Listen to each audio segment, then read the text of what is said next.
Notre histoire a commencé le 25 juin 1865, lorsque James Hudson Taylor cria à Dieu sur une plage à Brighton pour des ouvriers habiles qui se joindraient à lui pour diffuser l'évangile dans les provinces non atteintes de l'intérieur de la Chine.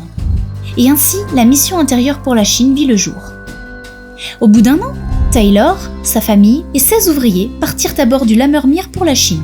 À la fin de l'année 1866, 24 ouvriers étaient actifs dans 4 stations au sein de l'arrière-pays chinois, prêchant l'évangile et implantant des églises.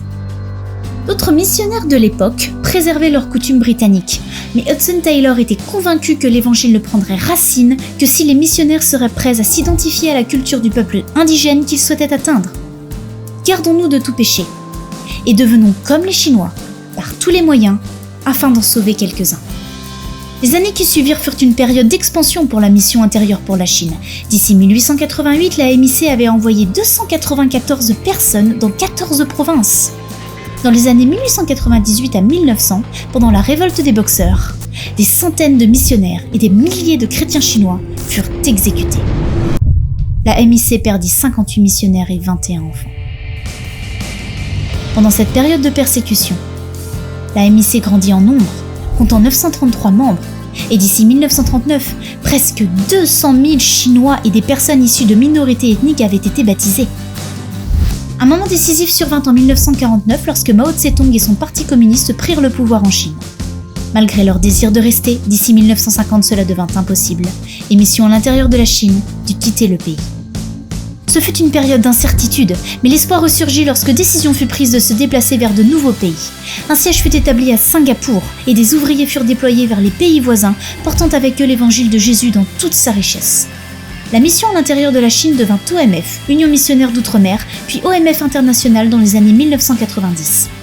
Afin que les ouvriers d'OMF puissent atteindre les populations vastes et diverses de l'Asie de l'Est, leurs dons ainsi que leurs ministères ont aussi dû se développer et se diversifier. Alex fit le tour de la Thaïlande en moto tout en distribuant des tracts bibliques. David s'occupa d'une radio chrétienne et diffusa des programmes au Cambodge. Pour Makino Izu, ce fut la formation de disciples auprès d'étudiants en Thaïlande. Kirk voyage chez les nomades de Mongolie en partageant la bonne nouvelle de Jésus. Irène formait des enseignants pour l'école du dimanche aux Philippines. Caroline aide des jeunes croyants asiatiques s'étant convertis au Royaume-Uni à préparer leur retour en Asie de l'Est.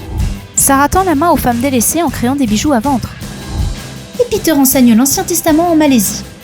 En 2006, le docteur Patrick Fang fut nommé directeur général, le tout premier leader asiatique à assumer ce rôle au sein d'OMF International.